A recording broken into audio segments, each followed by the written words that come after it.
How you guys doing?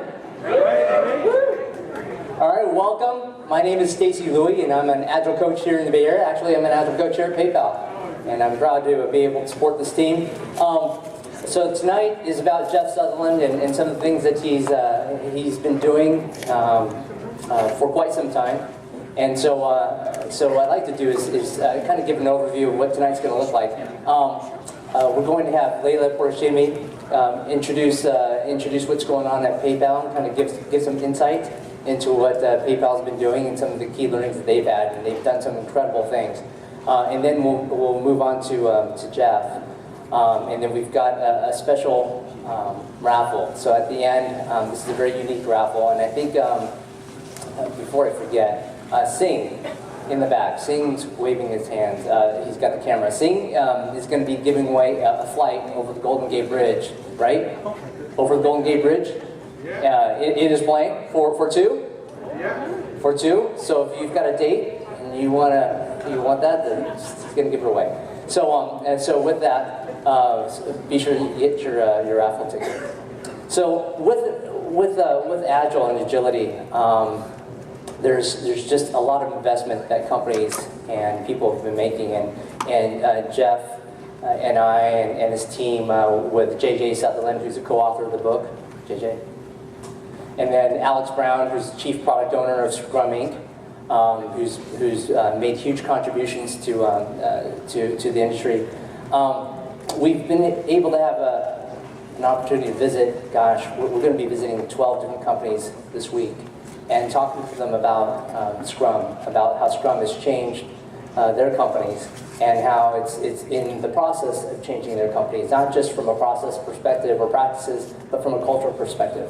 And I think the things that Jeff brings, the insights, are going to be truly wonderful, and that's what's going to be in the book. So as far as introductions, I think that covers things. So if I can ask Leila to come up.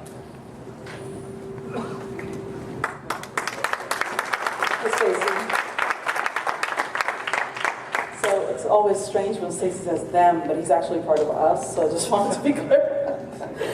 So thank you all for being here. My name is Leila Porashimi. I have the pleasure of leading the enterprise transformation team here at PayPal. And I wanted to talk just a little bit about that, about actually the impact that Jeff has had on our ability to... Are we getting feedback? A little bit. A little bit. Am I close to the microphones? Oh. About the impact that you've been able to have on our transformation, and we hadn't met until tonight. So PayPal's on a transformation journey. We are in growth mode. We're trying to accelerate that growth, and so kind of the curve, we want to bend it even further up. And so we embarked on a journey to transform our company about 2 years ago now. We decided we wanted to start this journey. About a year and a half ago, we actually did it, and we started it. And it's a long journey that I wouldn't hazard a guess as to how many percent along the path we are, but it's a multi-year journey. We're about 18 months in, and one of the things that's been really interesting is how to drive large-scale organizational change through influence. And so my elevator pitch for my team is, I'm a team of 20 people that are changing the way 5,000 product and technology people work at PayPal, and they in turn are changing the way the world uses money. And so I'm trying to influence the 5,000 people. The 5,000 people are trying to change the way that the world, spends every day, which includes all of us, and including my own team.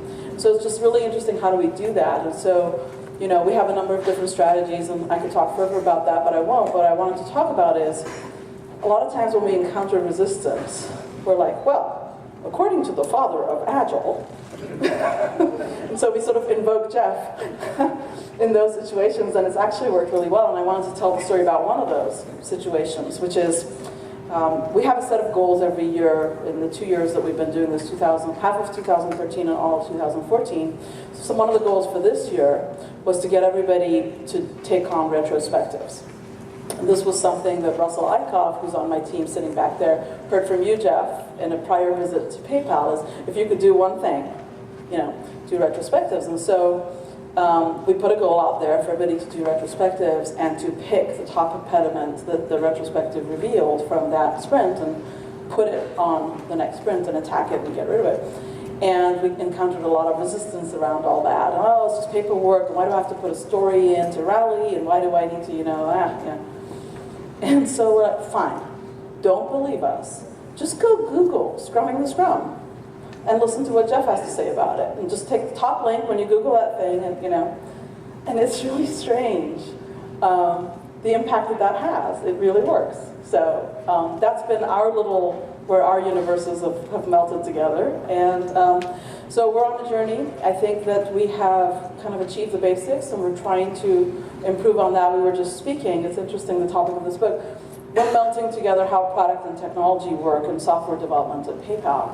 Our next frontier and part of our strategy is how do we melt together business, product, and strategy. And that's kind of the next thing. And how do you bring these principles to non-software development teams and improving their interactions with software development teams, and also just use the principles to deliver on your business. So I'm particularly excited about the topic and the book, so I'll be looking for that. And with that, I think, Stacy, back to you, and thank you everybody for being here. Am I allowed to make a pitch? We are always hiring, and we are always looking for people. No, what's really important is we're looking for people that already come with an agile mindset, because we already have the 14,000 people at PayPal to transform. The new ones, at least we hope they come in partially transformed. And so just wanted to make that pitch out there. So thank you. Thank you, Leila.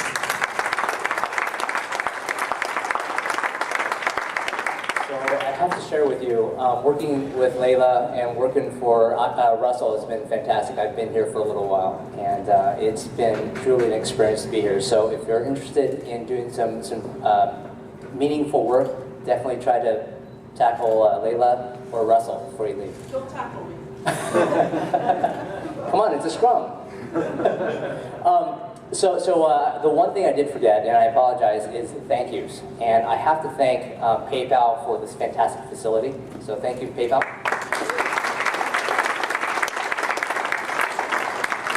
And if you guys haven't noticed, there's a guy in the back, and his name's Greg Sarcona, otherwise known as the wine guy, the Agile wine guy. So those of you who've come to the meetup before, you guys know that Greg comes and he buys the wine, and it's just his thing. He's a Scrum Master for Western Digital, and he works with a niche up here, and he's just continuously trying to give to the community, and this is his way to do it. So thank you, Greg, for your contribution here. And last,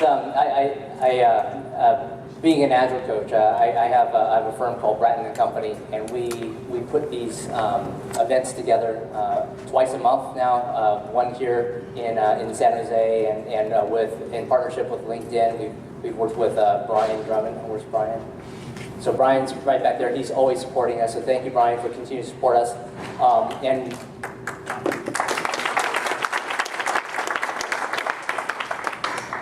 And we also have some other support from Bratton & Company, my firm, and we've got Mary in the back. So she brought all the food and all the goodies for tonight.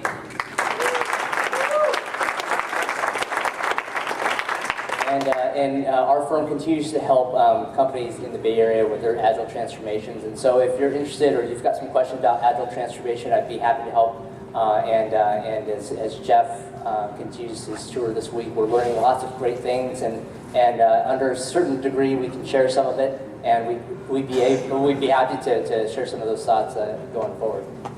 So with that, Jeff Sutherland, can I introduce you like how I met you? Sure. All right. So some of you guys have seen this or heard this, so I apologize if it's a repeat. So several years ago, probably half a dozen years ago, I was a CTO of a fraud analytics firm. And so our number one thing was we had to stop bad guys from stealing money from Bank of America, Wells Fargo, those types of customers. And a lot like risk is here at PayPal, there's a lot of urgency to get big bugs resolved, especially those that lead to problems. And so the company that I worked for, we had 400 of those problems sitting in the backlog. Now, they didn't even know what a backlog was. They just knew that they had 400 problems that they had to deal with. And we had the Bank of America CISO's office calling us on a nearly daily basis. So you can imagine your number one customer calling, and your boss, the president, emailing and calling you saying, gosh, what are we doing with these 400 issues? Because if we lose Bank of America, that's a big chunk of our business, and that means if we lose them, we're going to lose Wells Fargo. If we lose Wells Fargo, we're going to lose US Bank. And then you can imagine what happens from there. And not a happy board of directors, right? And so as a newly minted CTO, what do we do? 35 years old, I'm trying to figure out how does this all work out? And then my director of DevOps said, hey, you got to check out this Scrum stuff. I'm like, Scrum, what is this? And he explained it to me. I said, there's no way. Our company, we got old legacy code. There's just no way. It's a pipe dream. And he kept after me for several weeks. And so not only was I getting rattled by my team members, but I had this other pressure coming at me. And finally I gave in and went to this class in Beverly Hills. My office was in LA at the time, and went to this class, and had the whole PMO show up, and we all took Jeff's class, and I left. I'm shaking my head. There's no way. There's no way we could possibly do this. And if we did, there's no way it's going to add value. But we did it anyway, and we sucked it up, and in 4 months, we took that list of 400 critical bugs, critical security bugs, and took that down to 40. Okay? So it was big for us. It was a big change. And then we took that 40 down to 20. So the big aha moment was when we cleared all these bugs. Bank of America stopped calling me, but we were actually in a boardroom, and all my peers were sitting there, and we had the president, and the president decided, gosh, Stacy, you're saying you fix all these issues. It's impossible. Nobody's been able to fix all these issues. And so he decided to do a roll call. You guys know what a roll call is? You're kind of like, hey, it's kind of like the Caesar, effect, thumbs up, thumbs down. And in the room, everyone gave us a thumbs up. That product development actually fixed these bugs, and we got over a big hump. And it was the first time in that company's history where we got that kind of encouragement. And they not only did they give us a thumbs up, they said, you know what? Whatever they're doing is awesome. And they did not know that we're doing Agile. In fact, we didn't even talk about it. We just did what we did. And from that, I was bought in. We started integrating that with the rest of our product teams. And so it's just a blessing to be here, years later with Jeff and being able to introduce Jeff, because he really helped change my career, going from a CTO now to an Agile coach. So thank you, Jeff, for that. Thank you.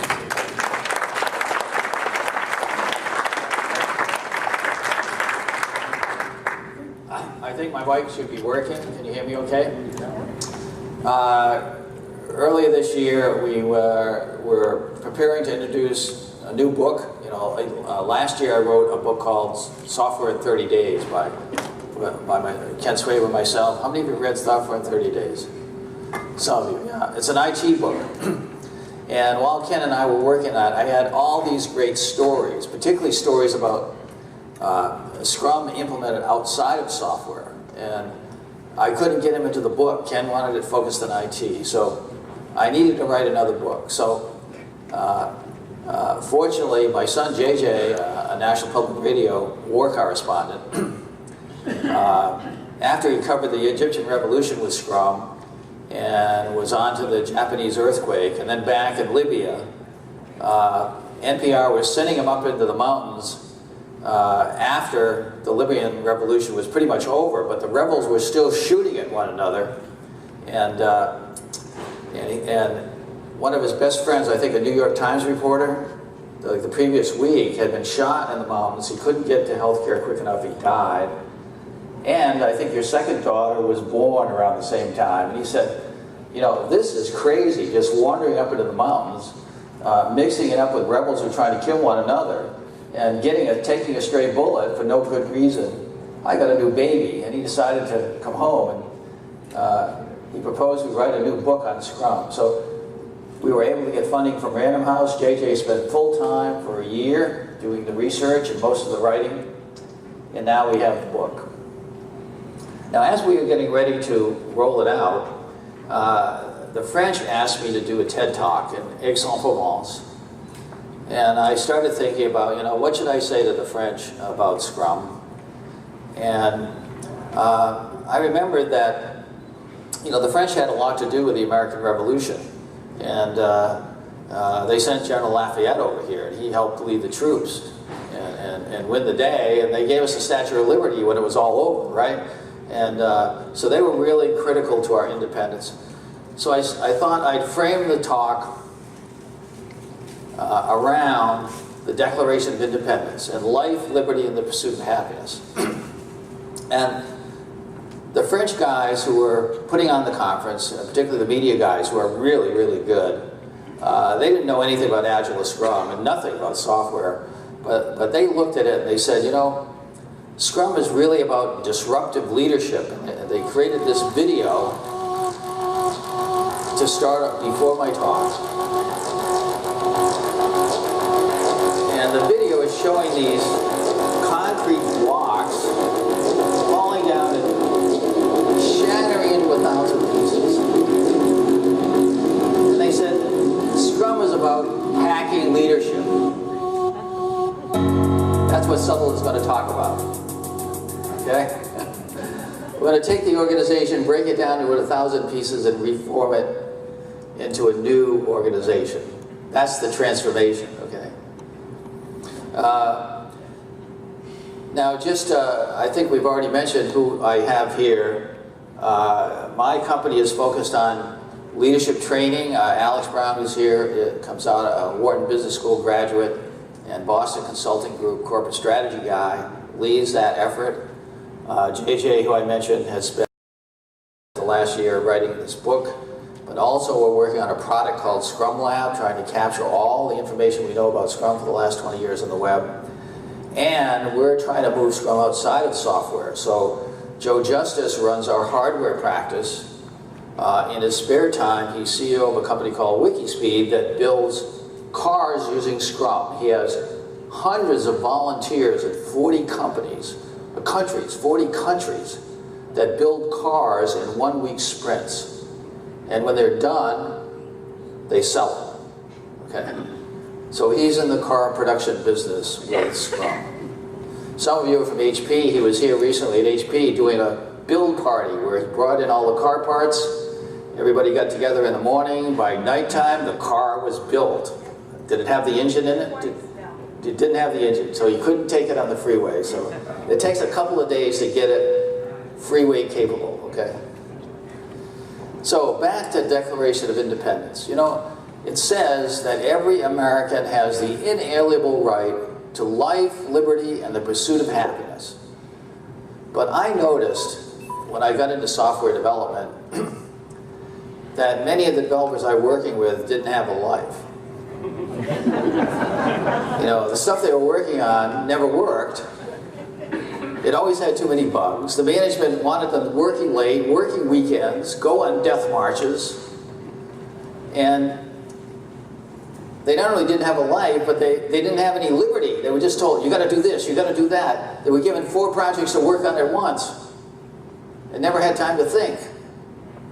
And as a result, they were really unhappy. And Jeff McKenna is here, who was the coach of the first Scrum team. We asked those guys, you know, do you want to live the rest of your life like this? And to their credit, they all said no. And I said, well, I have some ideas, and that's what I'm going to talk about tonight. And it starts with the problem that most Americans do not have a life, and they do not have liberty, and they do not have happiness. And a lot of that is affected by work. You know, for most people, except for those of you here in Silicon Valley who have, you know, cappuccino machines around every corner, you know, the rest of those folks, they think the only thing worse than going to work is being sick in bed. They'd rather be doing anything.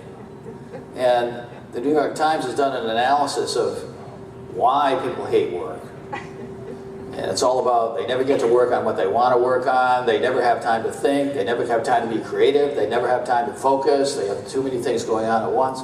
All these things, you can just go down the list. But the problem is really bigger than that. The reason this is happening is that the leadership, they don't have a life either. They're under pressure from the board, and they're not happy, okay? And the reason they're not happy is that their plans are running amok. It's just like the famous poem from Robert Burns. The best laid plans of mice and men often go wrong. And instead of the promised joy, that big bonus or whatever, all you wind up with a lot of suffering, grief and pain.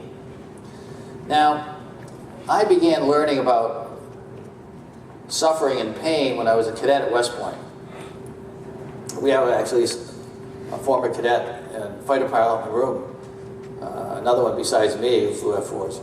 And in Beast Barracks, after being run around all day and having our butts chewed, and at nighttime we finally got to relax. And the relaxation was shower formation. Before you go to bed, you had to take a shower. So at West Point, the showers were in the basement of the barracks. The Air Force was more plush. I was a professor at the Air Force Academy later, but West Point, it was in the basement. And you go down there and you have to stand at attention with your chin in. And only when you generated enough sweat to drench your bathrobe did they let you in the shower. Okay, so there's the upperclassman yelling at me. And, right next to me is General Barry McCaffrey, a 4-star general. So I began to learn about suffering.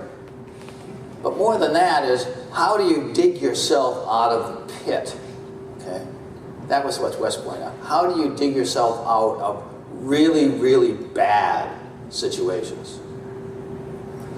So turning it around was the skill I developed at West Point. The last year I was there, I became the training officer of my company, Company L2. Company L2 had the unique distinction of being nicknamed the Loose Deuce. And they were called the Loose Deuce for 100 years because of their sloppy performance on the parade field, their culture of mediocrity. And no matter how much extra training in marching they had, they were always just about dead last in the ratings of performance on the parade field. And one of the major goals of training officers, there were 24 companies, each had a training officer.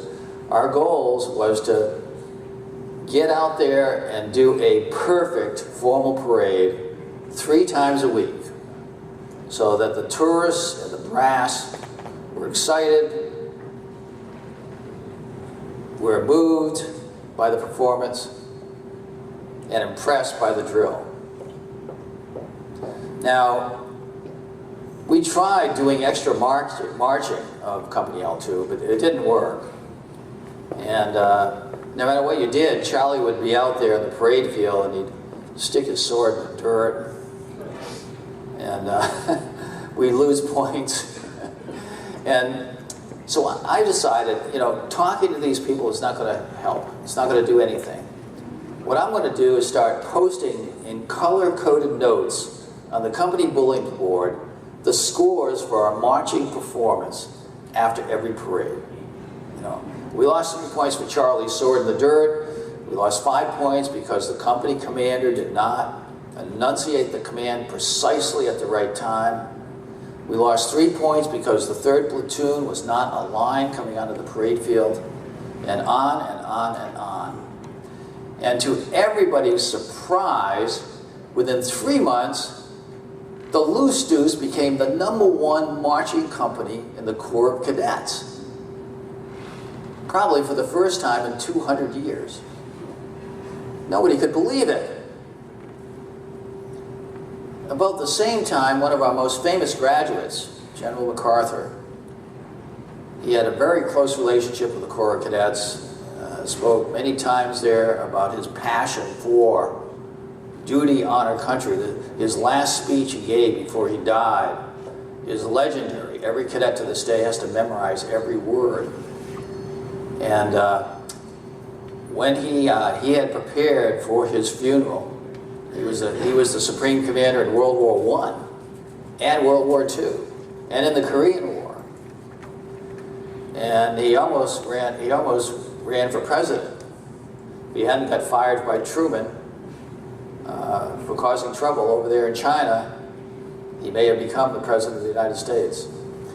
So he had prepared carefully his funeral, and after laying in state in Washington, he specified that he would be carried to his grave, his casket would be drawn by a riderless horse, and behind that casket would be a company of cadets marching to put him to rest.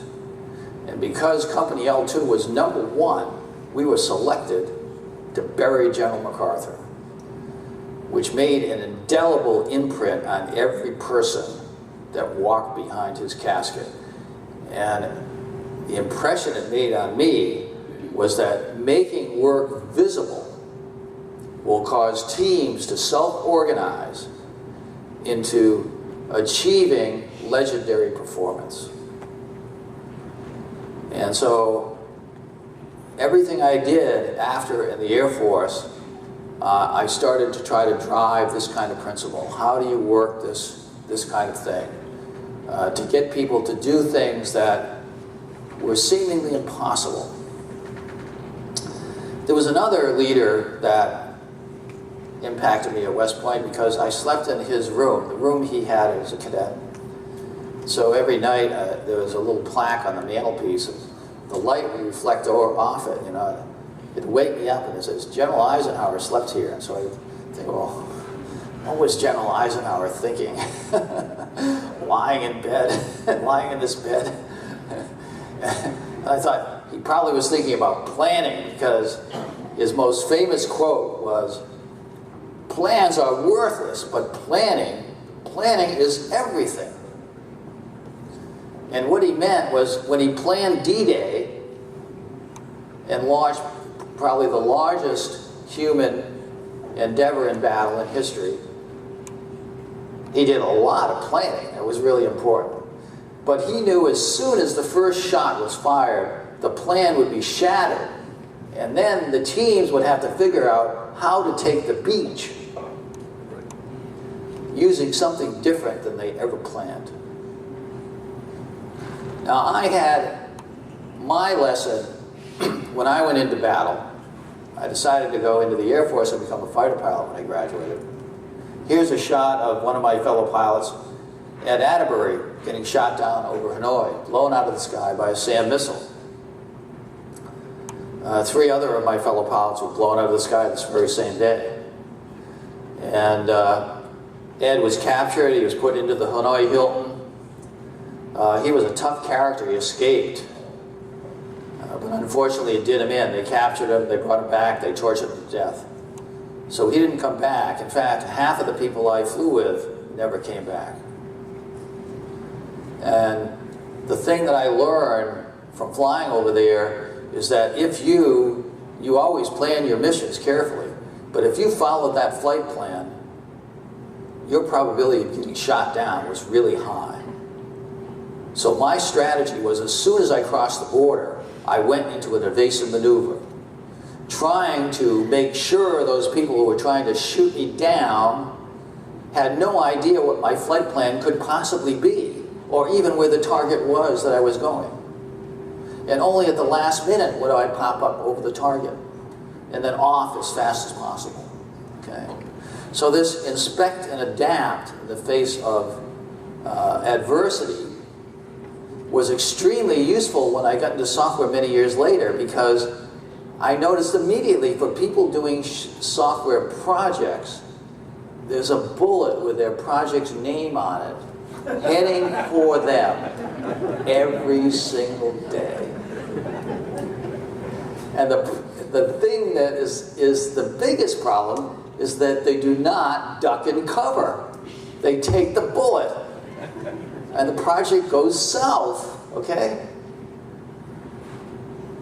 So I came back from Vietnam, and you know, when you go through that experience, one of your first reactions is you feel guilty.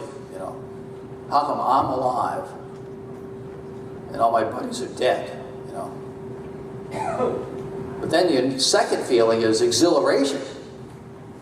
Somehow I escaped certain death. And then the third feeling I had was, my God, every day from now on is a bonus day. What am I going to do with the rest of my life? The Air Force had a program where they'd send academy graduates back to get an advanced degree and come teach at the academy. And so I asked them to send me to Stanford. I had the good fortune of spending a couple of years living in Los Altos and spending a lot of time at Stanford thinking about life, the universe, and everything. And my interest was in math, statistics, probability, artificial intelligence, computer science. But my favorite courses were in the medical school. For some reason I found that appealing. My father-in-law was a distinguished physician. So when I got to the Air Force Academy and started teaching math, I wanted to continue my education and get a doctoral degree. And I decided to do it at the University of Colorado Medical Center, which was not too far from the Air Force Academy. And in that experience, I wound up being on the faculty of the medical school for 11 years, about the same amount of time as I was flying fighters. And I had several interesting and important mentors in my life. I'll only talk about one of them right now. He's in the middle there, Dr. John Baylor. When I started into my PhD program, Dr. Baylor, who had been the editor of the Journal of the National Cancer Institute, had a vacation home in Colorado. He'd come and visit. And he had just written a paper that proved that there were more women dying of cancers induced by radiation exposure from their mammography than were being saved by early detection.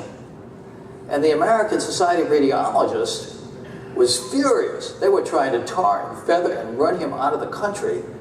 And it got so heated that the National Cancer Institute had to form a special blue ribbon committee that met for 6 months. And at the end of those 6 months, they determined that Dr. Baylor was right. And all the protocols and standards for mammography and radiation exposure needed to be changed to meet his recommendation. And to this day, his recommendations are affecting the early prevention of breast cancer. And so I was impressed by Dr. Baylor for someone who would stand up for the truth no matter how many people were coming at him, trying to take him down. And I felt that he had written stuff that had value and real impact on society. And so I said, you know, Dr. Baylor, I'm about to write a PhD thesis. I'd like not to write something that, you know, sits in the library gathering dust. What could I do to write something that would have some value and really be used? And he said, well, I have a couple of problems, unsolved problems that I've been working on for years. Here's one of them. Here's 300 medical papers out of the medical journals, clinical and epidemiological papers. Every one of them has a graph of, you know, treating rats with a carcinogen and how much makes cancers grow. And there are papers on mice, rabbits, monkeys. And then there's a whole bunch of them on people, epidemiologic studies of all different types of cancer. And all the graphs of these 300 pages are different. Show me why they're different, and I'll give you a PhD.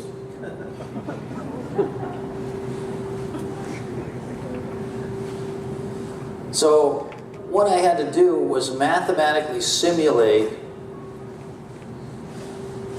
the formation of cancer and then fit it to all the data that the National Cancer Institute had that they had collected over the last 100 years.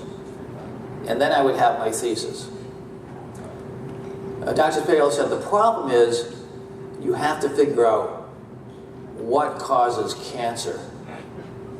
Because cancer starts from a single cell and nobody knows exactly why. He said, well, I'll give you help. Everything you write, we will circulate to the leading cancer researchers on the planet, and only when they give the okay will you move forward. So you'll be guided every step of the way.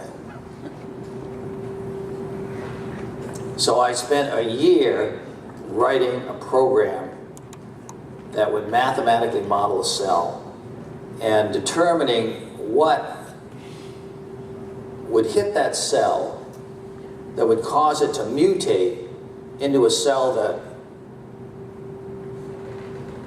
proliferated uncontrollably. Now today, we have the DNA sequencing capability, we can actually see what happens. You know, a cell starts, and then through some kind of mutation, it starts to split into different forms. This goes off into leukemia. This one grows into early tumors. Some of them die off. Some of them keep growing, and then you wind up with some malignant tumors, and then you treat it with radiation chemotherapy, and then you wind up with metastatic tumor, and then the patient dies. So we can actually see that happening today. But then I had to figure that out in the blind, okay? Simply by mathematics.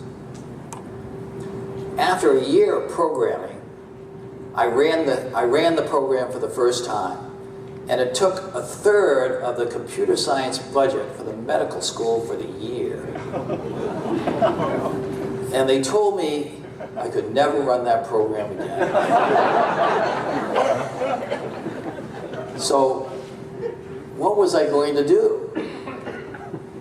I got together with the head of the medical computing lab, and we started to put our heads together. We were doing programming.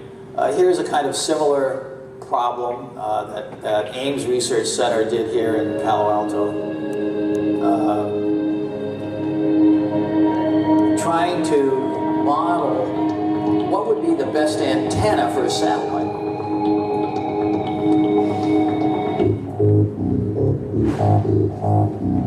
Evolutionary antenna synthesis.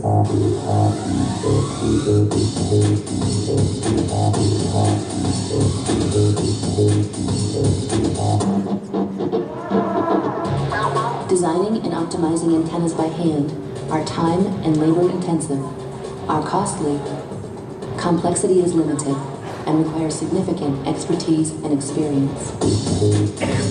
The Evolvable Systems Group at NASA Ames Research Center tackled a challenging antenna design problem for NASA's Space Technology 5 mission. They've come up with a computer program that searches for superior designs by repeatedly taking the best antenna designs and using them as parents to breed new ones.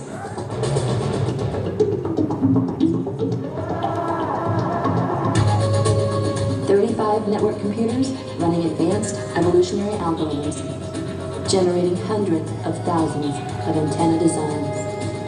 The survivors go on to produce ever higher performing populations, leaving but a few superior designs. Evolutionary antenna synthesis has the potential to design better and less costly antennas faster than before. The evolved antenna is currently undergoing tests that will tell if it is qualified to launch with 3 satellites on the Space Technology 5 mission in 2004. If successful, this evolved antenna will be the first evolved object to fly in space. So that was launched in 2006, and it did work. But where was I going to get my 36 high-powered servers that were all massively paralleled? You know, back, 25 years before NASA did this, okay? Well, about this time, Tandem came out with the first multi-processor non-stop computing system. And working with the head of the computing lab at the medical school, we decided to purchase Tandem systems for both the medical school and the hospital that was associated. And so we had 2 multi-processing Tandems. And the Tandem has a unique architecture which enabled me to capture every spare cycle on every processor for 5 years. One run would take 1 week to complete, but because the Tandem was fault tolerant, it would always run to completion. And that's the way I got my PhD. When I did, they put me on the faculty of the medical school. I was a professor of radiology, biometrics, and preventive medicine for many years. And during that time, the banks were starting to roll out automated telenetworks using tandem systems as network processors. And a big banking company came by that was running 150 banks all over North America and said, you know, Jeff, you have the best team outside of Silicon Valley for tandem programming technology, and we don't know what we're doing at the bank. We're having a lot of problems. But over the bank, we have all the money. So we took the knowledge and we put together with the money. It would be a perfect marriage. They made me an offer that my wife couldn't refuse. And I wind up at the bank. You know, they made me vice president for advanced systems. And I was supposed to take the bank into the future. Well, I get to the bank, you know, we had all kinds of programmers, but the biggest group were the COBOL programmers. Hundreds of them. Any COBOL programmers in the room? Still a few left alive, right? I train in Zurich regularly, and they have thousands of COBOL programmers to this day. Trying to learn Scrum, a lot of them. Well, I walk into the bank, and the programs look like this, you know, Roman galleon where the rowers are rowing. They're sweating, you know, the whip is cracking. All their projects are late. They have to work nights, they have to work weekends, they have to go on death marches. The management is running around trying to quell the screaming customers on one hand and trying to, you know, more reports, more meetings, more micromanagement. I looked at them and I said, these people are insane. Because what I was watching was the way they tracked the projects. They were using these Gantt charts that were invented in World War I. And on the chart, every line had a person's name or a team's name and a date. And if anyone in this chain missed their date, everyone after them would slide to the right. So as a mathematician, this was a system that was 100% guaranteed to make every project late. So I knew it didn't matter what the managers were doing, the projects were still going to be late. I walked into the CEO's office. One of the leading business books at the time was In Search of Excellence. Actually, Tandem was in it. And I ripped a chapter out of In Search of Excellence about how to build a little company within a bigger company. I threw it on the CEO's desk and I said, this company is insane. I said, I want you to give me the worst business unit, which is the unit running the ATM systems, that was bleeding red ink all over the place, losing tons of money. And I said, I will fix it. I will take it and I will run that as one team with a bunch of sub-teams. And you and the senior management team can be my board of directors. I'll meet with you once a month and we'll review the financial statements. But other than that, you stay out of my company. If you do that, I will fix it. If you don't, this operation is going to suck forever. He thought about it for a day, and they came by my office and said, Jeff, if you want this headache, you've got it. So I took everybody, sales, marketing, support, all the engineering, all the guys that ran the mainframes, everyone. We put them together as one team. Okay, we're a little company, like a startup. And everybody has the same incentive. Nobody gets any bonus unless we all get one.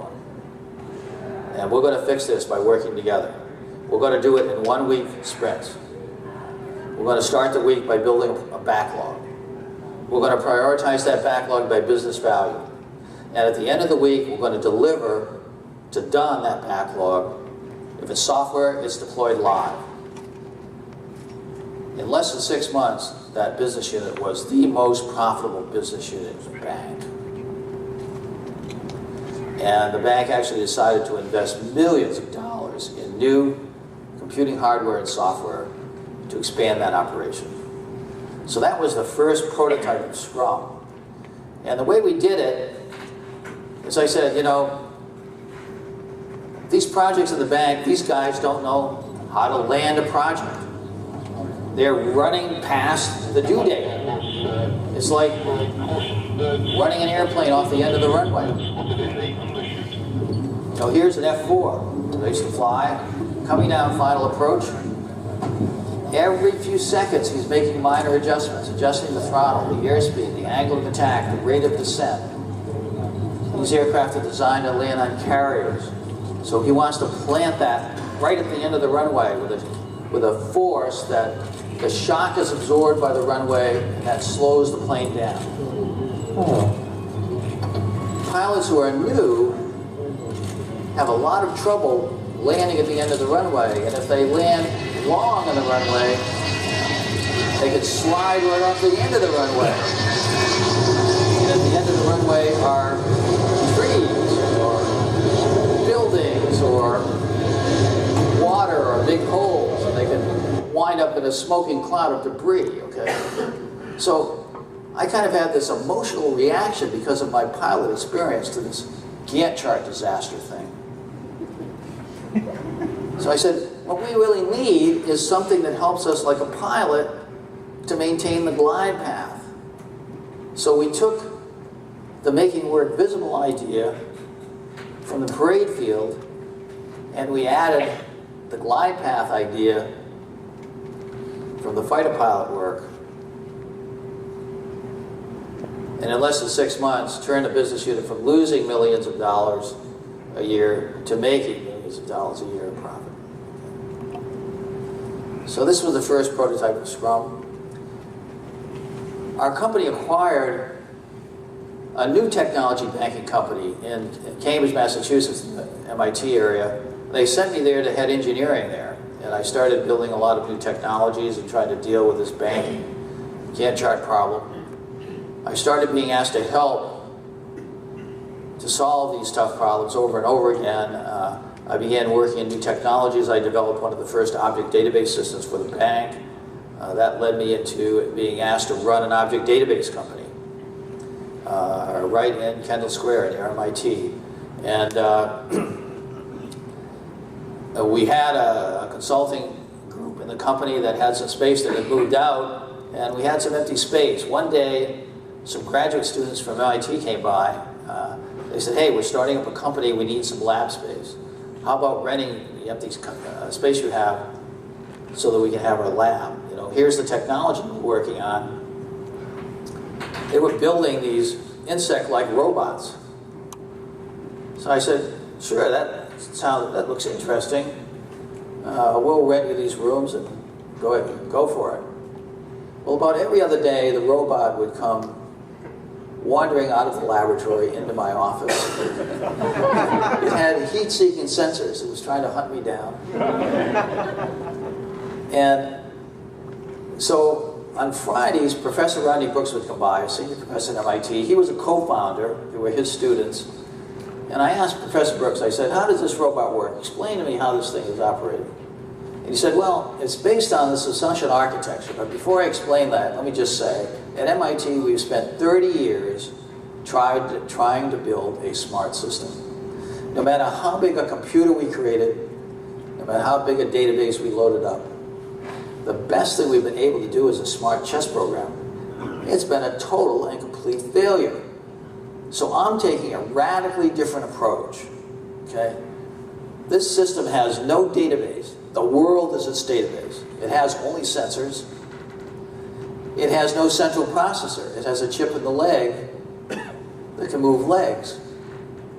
It has a chip in the spine that can coordinate legs. And he says it has a neural network chip in the head that figures out what to do. He says, let me show you. Here's the neural network chip. He says it's blank. You plug it into the head of the robot, you flip a switch, all of a sudden the robot's legs are flapping like spaghetti. And it wobbles to its feet, and then it starts walking around banging into things. It looks like a baby learning how to walk. But within 3 minutes, it's running around the room. It walks up to the stairs, it stops. It doesn't even go over the edge. How does it figure that out, I said. Well, it's all based on complex adaptive subsumption architecture, which is all based on complex adaptive systems, which is a lot of stuff that I had studied in medical school, okay? So this all kind of resonated. And I said, wow, I said, you know, I had these really slow COBOL programmers back at the bank. Maybe if we gave them some simple rules like the robot, and they could get together every day and synchronize their neural networks. Maybe they could bootstrap up into a super intelligent, super fast team. Average people could be great. Do you think that would work, Professor Brooks? He said, I don't know. He said, why don't you try it? So I did. It's called Scrum. It's designed to make the average team great. But you have to follow the rules. There's only a few. They're very simple.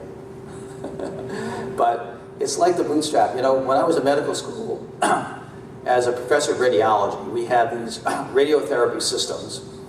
And in the early days, they were run by early digital computers that were fed by paper tapes. Anybody run a computer with a paper tape? Yeah, we got guys in here that remember all that. And the paper tape had all these little punch holes. And you'd feed it in. It was PDP-8. You'd feed it in and it'd go zzz, and then, whoa, all the lights would start going. It was like magic. And even today, you have that bootstrap on your laptop. It's in the boot sector on your disk. Every time you start it up, your laptop does that. But what would happen if you took the bootstrap and you cut some instructions out of the paper tape? Or even today, you go into your disk and change the bits of the boot sector. What happens? The lights don't come on. I see so many Scrum teams. They say, how come the lights are not on? We've been doing Scrum. We've been working hard. We've had a transformation. I say, how many doing Scrum in the room? How many people have working software at the end of the sprint? All the features are debugged, it works, the end user can try it out. Okay, so for most of you, the lights haven't come on yet. You're not following the rules. You know, there's no escape. The bootstrap boots it up or not. And it only boots it up when all the instructions fire. So if you take one lesson away from this talk, go back home and think about that. You're missing an instruction.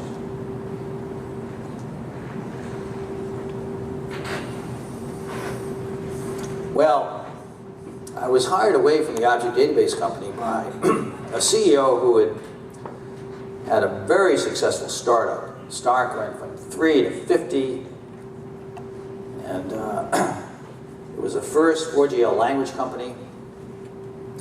But it got up to 50 when IBM was selling its product all over the world. Then all of a sudden they had a huge amount of competition.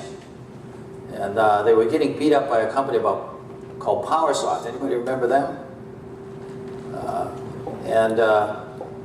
So they said, hey, we need to make a leap in technology. So they bought a compiler company that had an object-oriented compiler. It was Smalltalk. You know, I had worked at the AI lab at Stanford, and where Danny Kaye had invented Smalltalk, so I knew all about that. I was always interested in compilers and stuff like that. And the CEO said, you know, Jeff, you run a lot of engineering teams, but I've got a bigger problem. I've got to innovate and build a new product. Less than 6 months, the stock is tanking. And get it to market, and we don't even know what the product is yet, but it has to replace all our old products. How about if you come in, you could be like a chief engineer in Toyota. We'll give you our best people, and in 6 months you ship a product that saves the company. Well, this actually sounded like fun to me. You know, I'd been managing all these engineers and had a lot of headaches, but if I just had a small team of the best people, we could get fired up and have fun. Jeff McKenna's here. He was a consultant and the first Scrum coach. And it was really, we would go out to dinner at night and we would have these conversations about, you know, we've been doing this 20 years, you know, how do we keep our spirits up, you know, and all these projects are late, all these bugs. We kept on asking this question to ourselves. And one day we went in, as I mentioned before, and we said, you know, we've had some ideas, guys, that could change our lives, you know, and instead of always being late, always having too many bugs, and always being beaten up by management, we could actually do something different. Would you like to try it? To their credit, the team said yes to a person all at once. Well, I was watching what they were doing, and Smalltalk is a great environment because the system is always working. So we make a change, it's always working. And these guys would struggle, they'd make a change, they'd be trying to build a new feature, they'd work for days, it wouldn't work, they'd work more days, maybe they worked 2 or 3 weeks even, and all of a sudden, the feature would appear to work. It was always surprising. You know, it just popped out there all of a sudden after a long period of pain. And being a student of evolution, I knew that Professor Jay Gould at Harvard was writing papers on an evolutionary theory called punctuated equilibrium. And what punctuated equilibrium says is that systems don't evolve like this. They actually go like a squirrel can be running around in the woods for millions of years, and then all of a sudden, boom, a flying squirrel flies out of the tree. So these systems are stable for such a long period, and then all of a sudden, boom, something happens. What happened during that period of stability? Well, one of the first supercomputer companies, Thinking Machines, led by Danny Hillis, was simulating Professor Gould's theories on the massively parallel machine. What happens to the organization or the organism and the components and subsystems of the organism during the million years of evolution where you can't see any new functionality?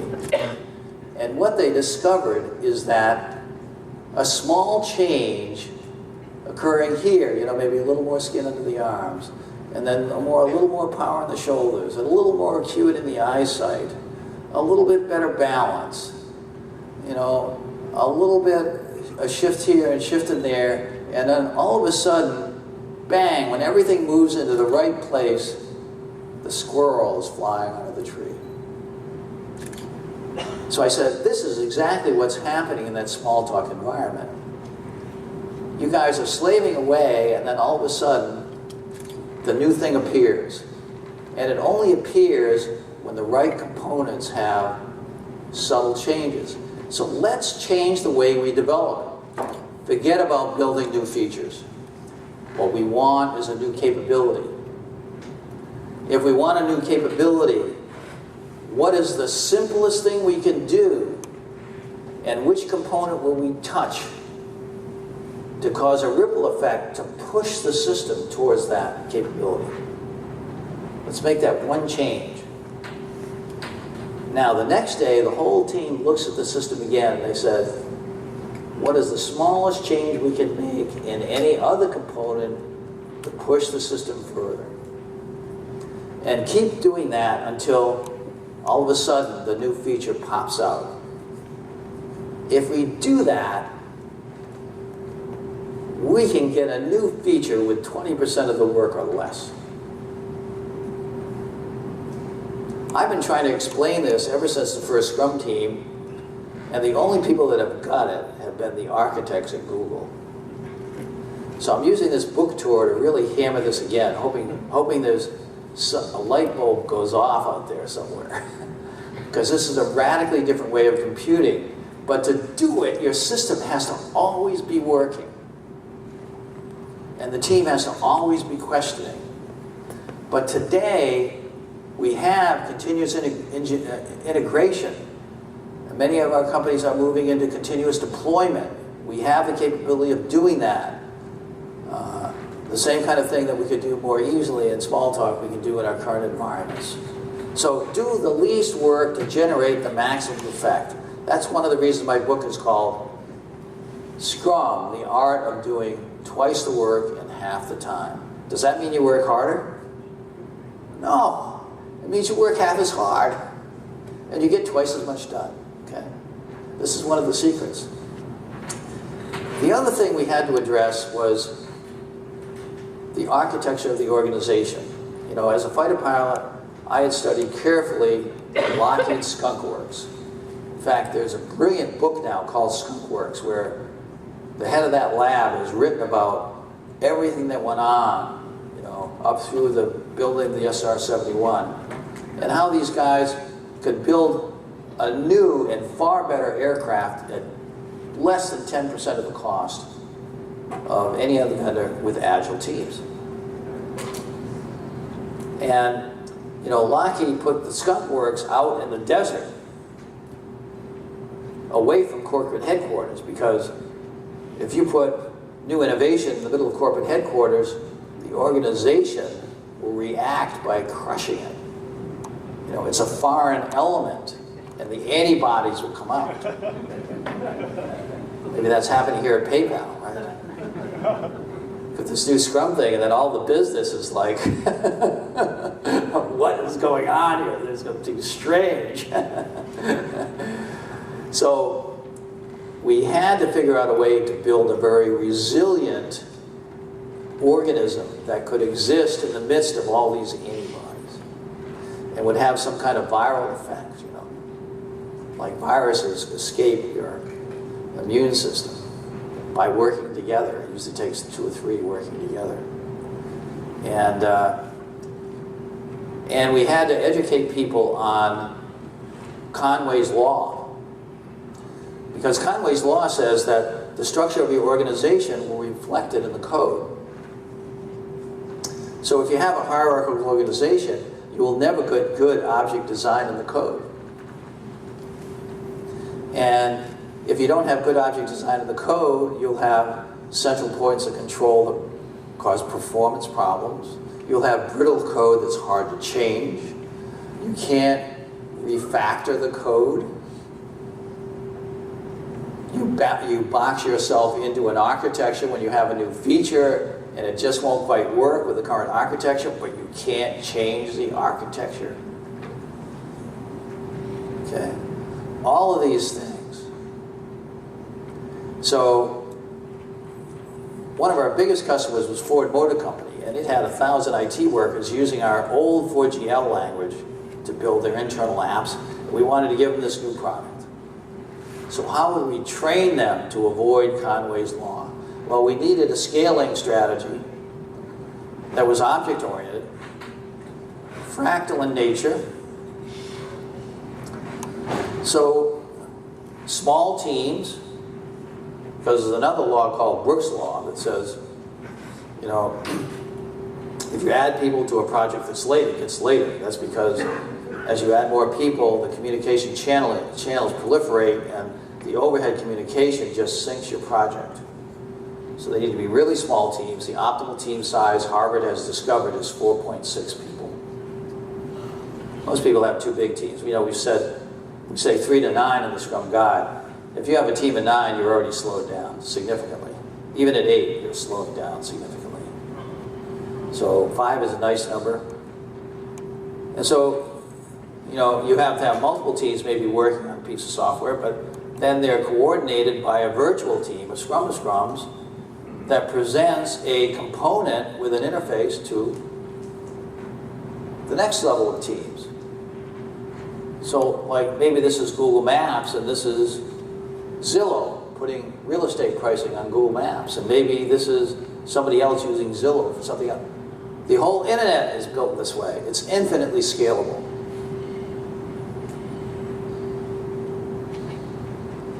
So we had a funny experience today. One of the management teams we met with said, you know, well, we can't implement this because our organization is organized functionally.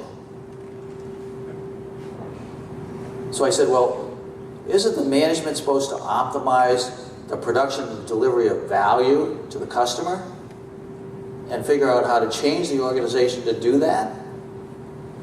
And what you're saying is your organization is structured so that you have a waterfall architecture that's backed into a corner, and then you are totally incapable of doing the right thing. Is that what you're saying? Well, no, I'm not really saying that. Well, I said, you guys are the management team of this company. It's your job to self-organize, to figure out how to get out of the box that you've architected yourself into. Some of you are technical enough to understand that. Okay? So this organizational architecture is extremely important. The capstone of all this was, okay, we have to tell Ford Motor Company how to implement this new technology with this new organizational structure. But how are we going to present it to them in a way that they're going to believe it, you know? Because a lot of people think Scrum is crazy, even today. This will never work. I mean, that's what Stacy said, right? He came to the course, he went back, said, this will never work. So we began researching the literature. You know, how can we think about this in a way that would stand up to serious management criticism? And so we reviewed 30 years of IBM systems journals. We talked to the leading project experts in the world. We began reviewing hundreds of papers in the literature. The best paper that we found, to my surprise, was a paper by two Japanese professors, Professor Tanaka and Takeuchi. And they had looked at the best projects all over the world. They had also studied typical waterfall projects. They had this graph with Type A, B, C project management. Type A was traditional waterfall they saw at NASA. Years of developing big requirements documents and handing them off to an analysis team that spent years building big analysis documents and handing them off to the design team, which built more big documents to hand off to the implementation team. Years of implementation, then handing it off to the testing, and then the testing was late, and then finally they launched the rocket and it blew up. So back to the beginning, right? Now Fuji Xerox, they visited NASA, they thought, well, this must be state-of-the-art project management. They went back and implemented it. They discovered that, you know, the worldwide average failure rate of this is 86%. No wonder project leaders and management have so much problems. You know, I mean, I flew a plane that had a 50% failure rate over North Vietnam, and I thought that was bad. Well, at Fuji Xerox, they did a root cause analysis of why this was a problem, and they found it was the big documents handed off between siloed departments. So they said, we're going to ban big documents. We're going to work face-to-face. There will be no handoffs.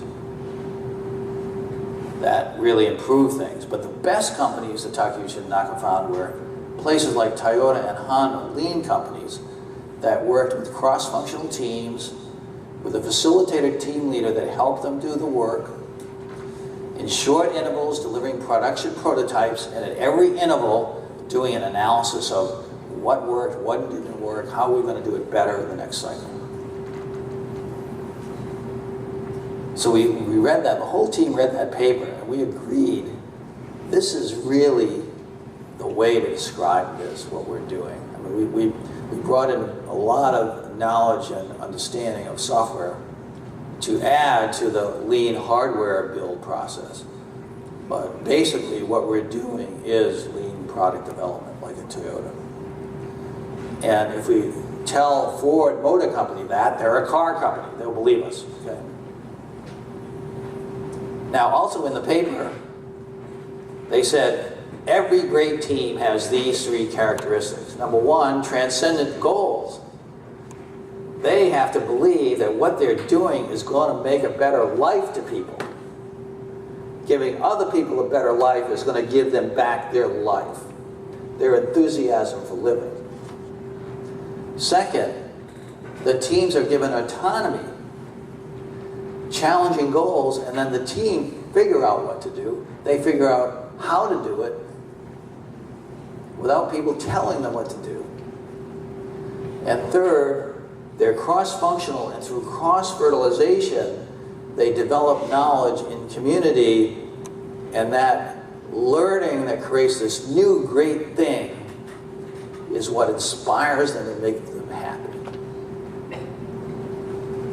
So this life, liberty, and happiness thing that we started with is like embedded in core Scrum. Okay. Now, Nanaka and Takeuchi have become our mentors, and we meet with them, particularly Takeuchi, who's back at the Harvard Business School. He only lives about a mile from my house. And we meet regularly. A couple of weeks ago, he said, "Hey, Jeff, this year's Harvard Strategy, Executive Strategy Workshop, the leading workshop of the year at Harvard Business School, the technology session, I want to be Scrum. And I want you and I to lead it." Okay. So that's where business is going to go. Okay, your management may have not figured that out yet, but you know, Harvard Business School, that's where they're going to take you. You know, when you down the road, that's where it's headed. So where did Agile come from? You know, I haven't mentioned the word Agile. Well, in 1995, I got together with Ken Schrader. I said, "Ken, you know, you're running you're CEO of a project management software company. You're selling this stuff to IBM and Anderson Consulting and all these big 8 consulting firms. And these Gantt charts you're selling them, they don't work. But I have this new thing, Scrum, that really works. You should come take a look." And so he came in, he spent 2 weeks with the team. He came back and said, "You're right, Jeff. You know, we ought to roll this out to the industry." And within 3 months, he had sold off all his traditional project management business. And we agreed that we'd roll out, it would be open source, free to everybody. We decided to take the engineering practices out of the first Scrum team, did all the engineering practices that actually became extreme programming. Ken thought that it could be adopted faster if we didn't put the engineering practices in it. And come along 2001, a group of experts were convened. The processes represented were primarily Scrum and extreme programming, which worked perfectly together. And we met for 2 days, 17 of us, 3 Scrum guys, 3 XP guys. There's one guy from DSDM in Europe. Alistair Coburn was there with his books that he got out of his consulting practice. But basically, it was, what do Scrum and XP agree on in common? And in the second day, second morning, we took a break mid-morning. And 9 of the guys went out on the ski slope, and 8 of us stayed in the room. And Martin Fowler went to the board. He said, "You know, we've been arguing for a day and a half. It'd be a shame if we don't agree on anything before we leave. What could we agree on?" And this all happened in 15 minutes or less. Well, first of all, we agreed to call it Agile because Michael Beadle, one of the Scrum guys, had read this book on 100 hardware companies that were lean. And what they had added to lean was getting the customer involved with product creation.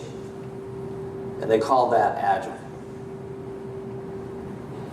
So he said, you know, that's kind of what we're doing, so let's call it Agile. So we agreed on calling it Agile.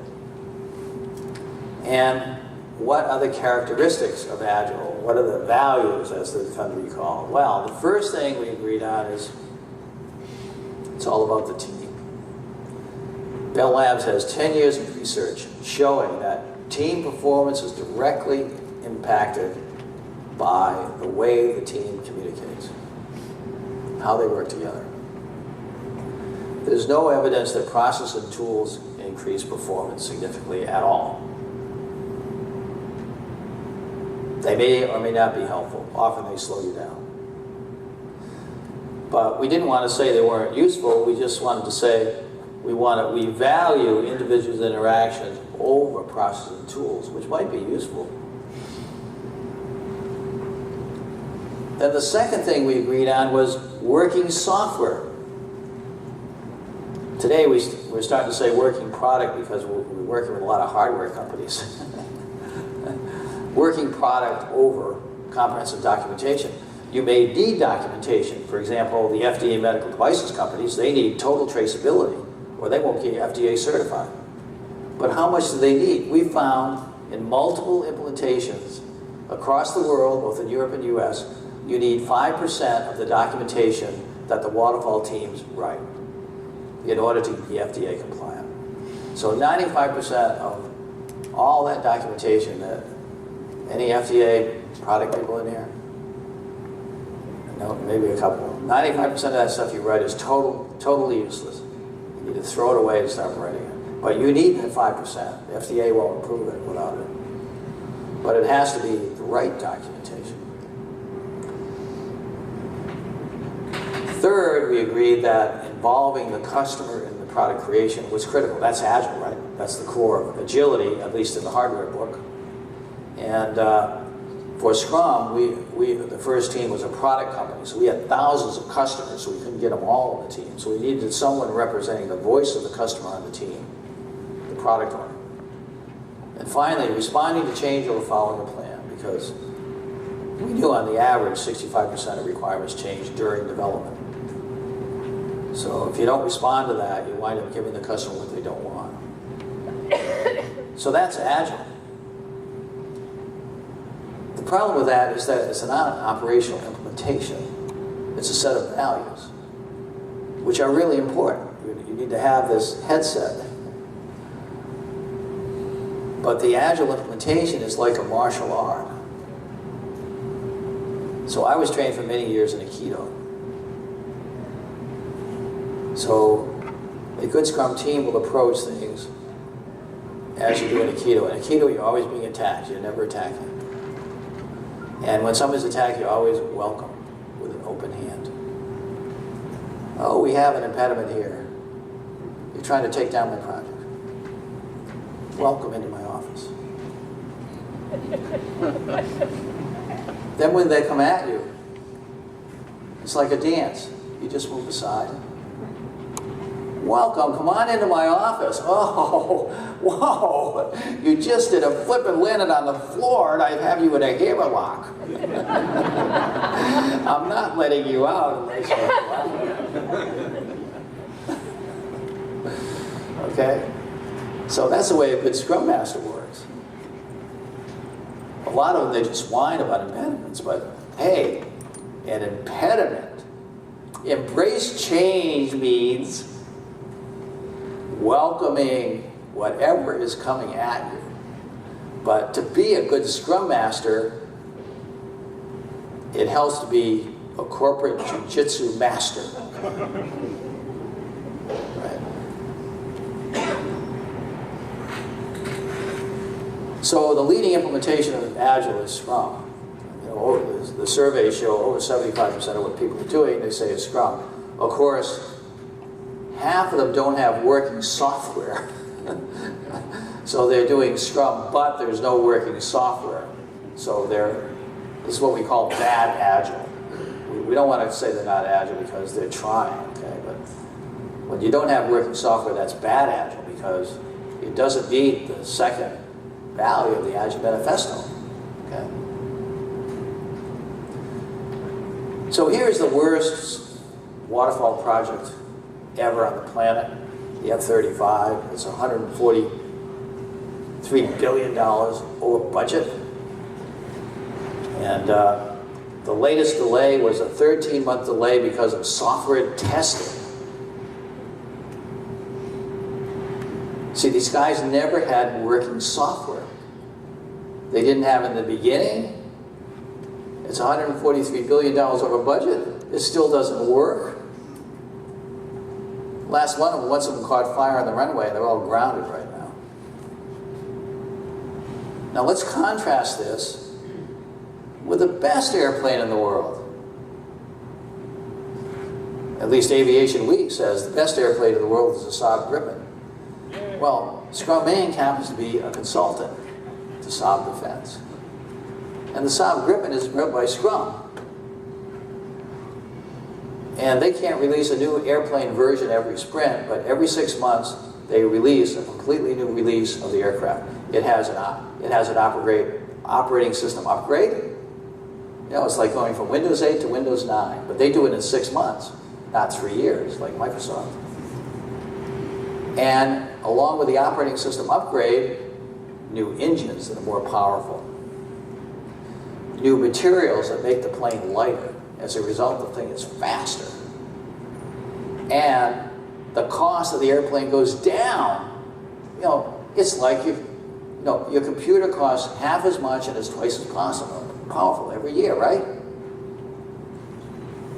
That's what Scrum should do. This airplane is at least 2 generations ahead of Lockheed right now with the F-35, probably 3 generations ahead. Every release, the technology is upgrade for the electronics, targeting systems, and so forth. And the really interesting thing was the cost. Jane's Aviation Weekly has done a cost study of all the aircraft on the planet. And this is the lowest cost life cycle, both purchase and life cycle, of any aircraft on the planet. It's about less than 20% or less of the cost of other aircraft. We're actually seeing that also like in SpaceX. SpaceX is suing the government right now because they can deliver a military satellite into space at 20% of the cost of the current vendor, and the Air Force and the government will not let them bid on the launch. They're suing them for malfeasance. You know, it's kind of like the states preventing Tesla from selling cars, you know, or the city writing laws so Uber taxi can't pick you up. Okay, that's what's going on. But the bottom line is, the cost is 20%. It's built by Scrum. That's better than twice the work in half the time. That's 5x instead of 4x. So as a result of this, Scrum is spread not only across software, but out into hardware. We're working, Alex Brown right now is working with John Deere. They're writing a case study. They have teams in John Deere building agricultural equipment that their production is 700 or 800% better than their previous waterfall teams. The fascinating thing to me, though, is that it's moving out of technology space. I mean, there's a lot of weddings that are run by Scrum today. Has anybody done their wedding by Scrum in here? Probably have a few, yeah. A couple in here. Good, if you need a consultant. You know, the wife is almost always the product owner, right? And the guy is the Scrum Master.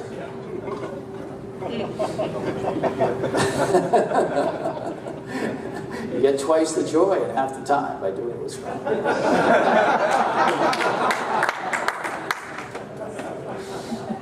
The implementation, I think, though, is the leading edge of Scrum today. Is application. It's happening both in the US and Europe.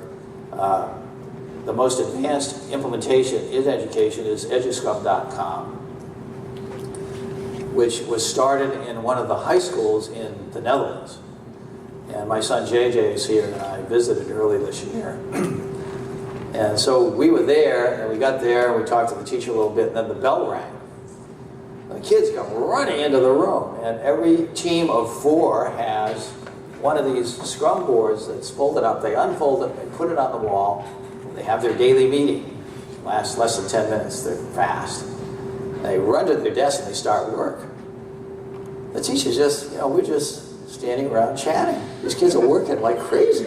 Like, wow, what's going on here? The teacher says, yeah, he says, I only get to talk if they ask me questions, and they don't let me give them more than 10-minute lectures, and only on things that they want to hear about. The rest of the time, they do it. So I asked the kids, we were in one class, I asked the kids, is this Scrum thing more fun?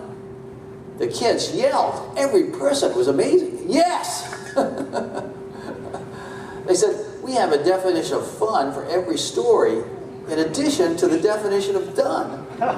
It's a lot more fun. I'm thinking we should put that in the Scrum guide. You know? I said, well, how about the grades? And they said, oh, the average grade for non-Scrum, on a scale of 1 to 10, which they use in the Netherlands, is 5. For the Scrum classes, it's over 7. We get much better grades. Is it faster? They said, yes, we finished weeks early. This was the the main class I spent time with was the chemistry class. These guys were all excited in the chemistry class. I remember chemistry. How excited were you in your chemistry class in high school? And the teacher says, here's the kind of projects they give. He says, I have all these old cell phones. He says, okay, here's a cell phone. Here's the story. I want to know the composition of every element in this cell phone. What it is, and by weight, how much it is. Team, figure it out. You're going to do that as a side project over the next 6 weeks, but I want the answer. If you need any help, I'm here to assist. And the kids just go figure it out. But the most interesting thing for me, from the teacher's point of view, it eliminates virtually all motivation and disciplinary problems. The teams are self-managing. And it involves, when we were there was a girl in a wheelchair. She was sick enough so she could only come 2 days a week. But she rolled in the wheelchair and was immediately in the daily meeting, rolled to the desk with the team, and she's included as a full participant in that team. Instead of being a secondary citizen that's over in the corner someplace. And we met some of those handicapped teams, or handicapped kids that had become scrum masters and were like totally transformed into leaders of people.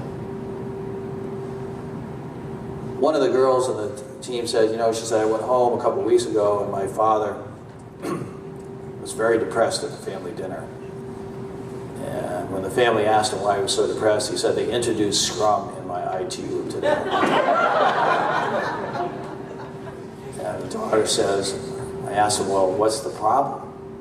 So he explained what they were doing. She said, you're doing it all wrong. Scrum should be fast, easy, and fun. And you're making yourself miserable. Here's what you need to do. Start with this, then go to that, then go to this, go to that. So she's training her father how to do Scrum. So that's the future. That's going to solve all these problems you're having here at PayPal and everywhere. When your kids start learning how to do this in school, they'll come home and coach you in the evening. So with that, I just want to say, I've tried, one of the goals of this book has been to introduce a lot of these stories that never got into software in 30 days. But to me are the most interesting, the most heartfelt, and the most fun stories in Scrum. And all of you here got a book tonight, so that's fantastic. And I hope you enjoy reading it. And so that's my story for tonight. And we have time for questions? We do. So we have some time for questions. If you have a question, just raise your hand and we'll have one of the mic writers bring the mic to you.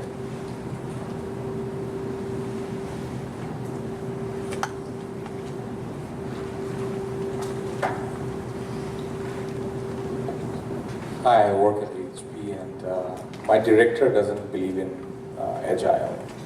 So how do I convince him? Doesn't believe. Okay. Maybe you should put a poster on the wall saying the truth is out there. The only way, I've been on 11 senior management teams, and the only thing I find convinces management teams is real data. So the first question is do you have working software at the end of the sprint, and do you have a velocity? Let's start there. Do you have working software at the end of the sprint on your such Scrum team? No, he's not even allowing us to start it up. So he won't even let you begin. So I'm not certified in Agile. So, okay. So the real question is, how can you convince them to try an experiment? Well, I get a lot of this, and I usually ask the managers, particularly the CEOs who have lots of responsibility, I say, Miss CIO, how do you feel about your project? They coming in on time, got happy developers, customers are pleased. They always say, no, they're not happy. I've never found a CIO happy. Is there anyone in here that has found a CIO that's happy? They're always miserable. And then I say, well, I bet it's because your projects are always late. And particularly if they do third-party development, I say. You know, you hire those consultants to come in and do something, and they say it's going to be $10 million. But then you always have changes, right? At NPR, I said, I bet you a $10 million project, by the time it's done, it costs $15 million. The CIO had his staff there. They all started laughing. I said, why are you always laughing? I said, the average cost overrun at NPR is 100%. $10 million projects always cost us at least $20 million.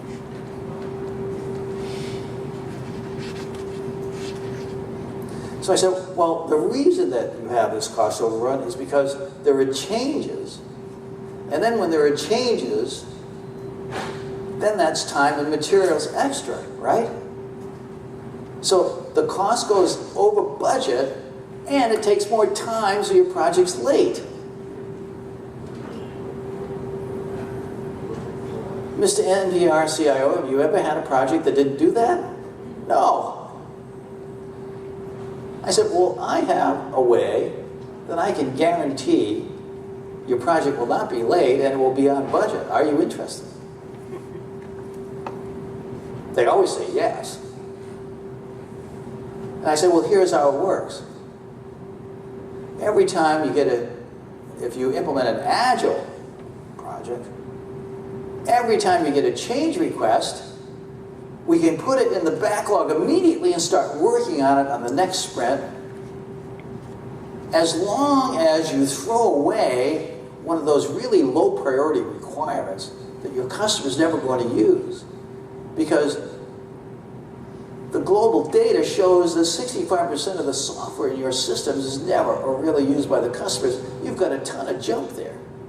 So we're not only going to give you your changes for free, but we're going to stop building junk. That will guarantee your project will come in on time and on budget. Do you want to try it? All you have to do is do a little pilot experiment. If your management will not try after that conversation, you need to go find another job because you're in the wrong place. You've got a manager with a brain that doesn't compute. Do you know there are 530,000 Scrum jobs open in the United States? Not a single one of you has to stay in the job you're in today. There are 530,000 out there waiting for you. So I've got a team of developers who are insisting on building 3 to 5 times what the product owner is asking for. It's like, who is insisting? The team. They're like, oh, we can't give him to this without a full-blown management console. And he's saying, no, I just want a tool that'll give me this little thing. I'll take a command line utility. Okay. And the developers are just wanting to do more. Right. But they're not understanding, they're not building what they're being asked for. I don't know necessarily how to. So they don't want to do Scrum, they just want to run amok. Well, you know, I tell my developers that I don't want to pay for that. I'm paying their salary.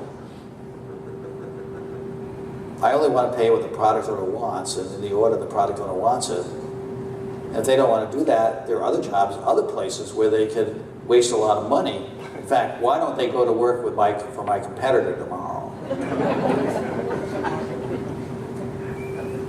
So, I mean, these kind of things, there is a place for leadership in Scrum. And it's management's jobs to tell these guys to knock off the nonsense. You know, a professional developer today knows how to do continuous integration, knows how to build automated tests, and knows how to get software done at the end of the sprint with no bugs. And if you're not a professional developer, we don't want you working here. That's just my management policy. It has nothing to do with Scrum. That's the way it's going to work in this company. Now, most of the managers in Silicon Valley are afraid to say that. They feel like the developers will run out and go to work for Yahoo or something. But hell, they're better off than your competitors, wasting their money instead of your money. So let me just be frank to you Scrum Masters out there. I say, you know, Scrum Master's job is to improve performance of the team, right? If as a manager your team's not improving in performance, then why are you paying the Scrum Master a salary? And the product owner's job is to improve the delivery of value. So the revenue per point that team is sweating over should go up. And if that product owner can't deliver you the data that shows that's happening, you got the wrong product owner. And as a manager, you shouldn't be paying that salary. There is a role for the manager in Scrum, and that is not to pay salaries for people who don't act professionally. I'm sorry, but after 25 years, I've been through it all. And I found, you know, I've had these MIT PhDs working for me causing trouble. You know? They think they're the most brilliant brain on the planet. So the Scrum teams I've had them send them into my office for a little bit of coaching. And I tell them, I say, you know, I got a consultant here that is a better programmer than you, even with your PhD. And if you don't stop behaving in a way that's destructive to your team, I'm going to give the consultant your work. You have a choice. That's end of discussion. And I've seen that MIT PhD turn around in the next minute. And so good leadership will help overcome some of these development problems. Now, if you're a Scrum Master, you have to be a lot more creative. Scrum Master has the hard job, okay? All right, Jeff, I think we have time for one more question. Yeah. So, Jeff, first of all, I'd like to thank you very much for aha moment that I had just now. I'll just share it. You just said that CIOs are normally unhappy, right? And that explained the question why don't they go for Scrum? Because if they go for Scrum, they'll be happy and nobody will recognize them as CIOs. Well, you know, the Half Moon software, I love it because the CTO said, you know, they're showing the picture of the guys doing Scrum. They're arguing about the backlog of this, that, and the other thing. And he says, he laughs and he says, you know, I used to work hard, but now they do all the paperwork. I have more time for surfing. That's a happy CTO, you know. I created Scrum, I've been a CTO. I wanted to make the developers happy, but it wasn't just them I wanted to be happy. So a well-implemented Scrum will make the management a lot happier. And so trying to show them a way where they can move in that direction is kind of the key. So the question was, I'm from HP Enterprise Services, so dealing a lot with customers. One of the challenges, I'd like to hear your experience is, federal and state governments, they want to do Scrum, Safe, distributed agile, what have you, in their TORs. And at the same time, a mix of whatever they throw it in. Obviously there's a sea change that's coming because they're at least accepting the fact that it has to be done Scrum XP combination or Lean, etc. So how do you, what is your experience and how do you handle those situations where there has not been a 100% shift, but yet they are moving in the direction? So contract is yet critical and trust, maybe it's coming in. I'm not sure I understand the question. There's not been a 100% shift from what to what. So if you look at the feds and the states, they come out with RFP where they want Scrum or XP or Lean, etc. But at the same time, the contractual obligation becomes paramount. And hence, how have you handled that? What have been your experience doing that? That's what I wanted to know. Yeah, okay.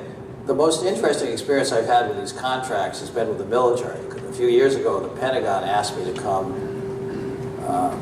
down for a day and spend time helping them answer the congressional mandate that all defense contracts must be agile. That's the law. That's the law in the United States.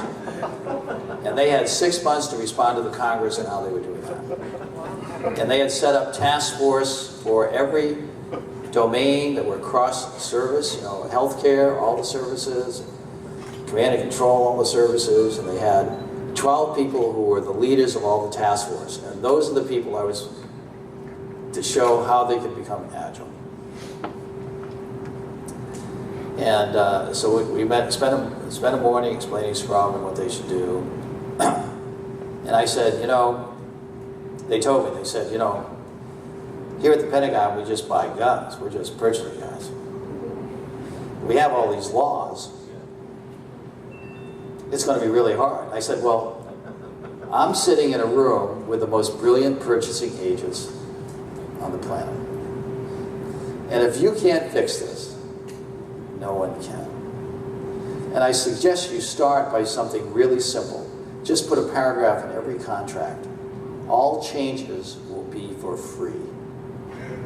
I said, because right now the Beltway bandits are coming in lowballing the cost, time and materials for changes, and they want as many time and materials for changes as possible, and that's going to delay the contract. They are going to try to bleed you dry.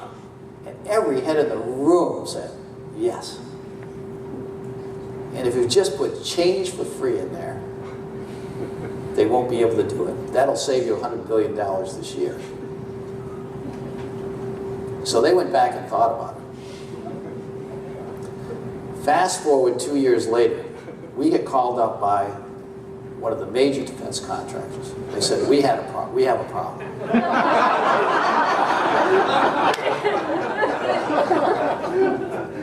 We just lost a $500 million contract to our competitor who was doing Scrum.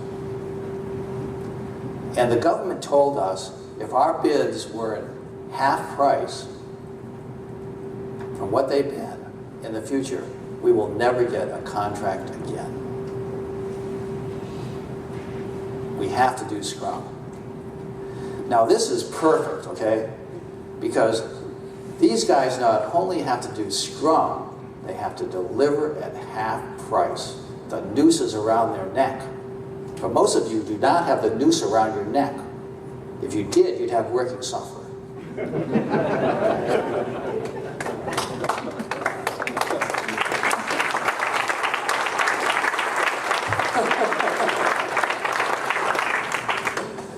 Maybe Alex could comment. What are we doing with those defense guys, Alex, to get them through the night and get them? Well, I think they're having a fair number of sleepless nights at the moment. But, thank you. We actually we could talk an entire day about how to scale an Agile implementation, particularly in the defense context. Probably just a couple things to mention is we usually think of Agile being used to drive highly emergent, highly adaptive process. But these folks are really trying to implement it in a highly predictive, highly convergent way to get to a fixed destination as quickly and cheaply as possible. So we're using all of the tools that you're familiar with in terms of setting up a Scrum and Agile implementation, but just holding very top-of-mind focused what that is driving to in terms of end goals. So we've had a lot of leadership workshops with their senior leadership to get them on board, a lot of Scrum Master and Product Owner training with the individual teams, and a lot of time spent particularly focused on integrating the software and the hardware components of the team, because that's really where a lot of the delays and a lot of the errors were taking place. So they're making progress to their credit because this is a top-down driven mandate. They're doing a very good job of actually measuring. And so they have some fantastic data, which I wish we could share, but we can't, that shows that their teams are much better when they implement Scrum than not, and they're using that to really drive adoption and pull implementation in the organization.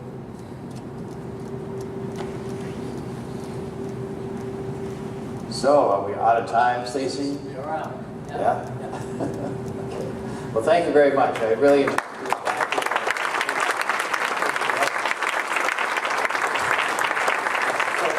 So Jeff, we'll run off too quick. Come on back up. Okay. For a couple of things. First, thanks for coming out here. We appreciate your time. We know flying in from Boston is quite a trek. So we do appreciate you coming out here. And with that, we have a bit of a gift for you. Every year we have Agile Camp. And so we thought we'd give this to you. This is kind of a community event, but it's a little backpack token of our appreciation for coming out. So thank you for making the venture. That's great. Thank you very much.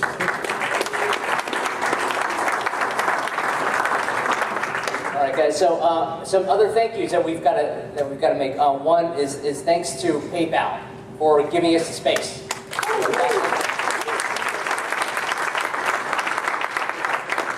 So who was the guy who had the director that wasn't so nice? Who was that person? Raise your hand. All right. So Layla and Russell are right back there. PayPal. I'm sure they'd be interested in talking to you. No, I love you. Oh, there you go.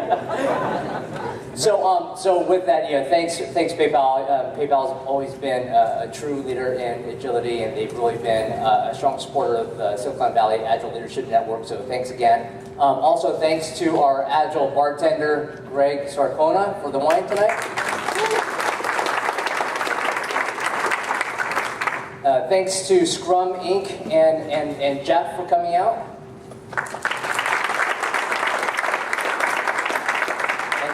And then Bratton, we appreciate you guys coming out to this event. We're glad to be able to host this for you and to help with the community. So if you've got any questions, feel free to ask us. We're floating around.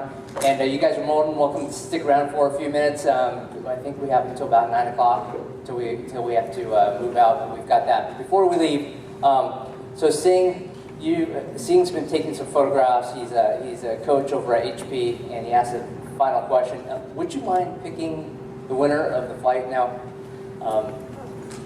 this is a flight over the Golden Gate Bridge. Where are you going to take everybody? So we'll be flying from Retail View, San Jose, over Golden Gate and back. And this time we made it 2 because last time the lady who won it did not come and collect it. Maybe she had doubts on my flying skills, but I've been flying for 10 years.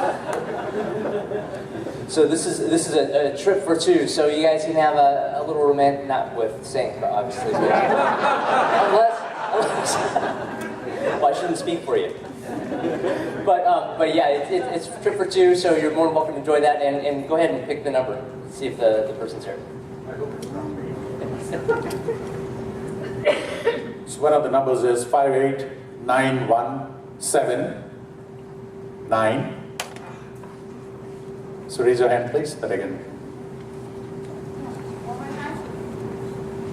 58917.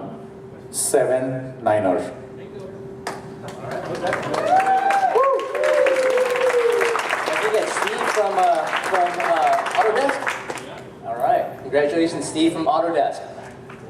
So if you guys can sync up and get each other's emails, and he'll fly you back to Autodesk. Thanks for making the trek down here. That's quite a trip. So guys, hey, thank you for coming, and Jeff's going to stick around, so you're more than welcome to ask some questions and to keep mingling. Thanks a lot, guys. Good night.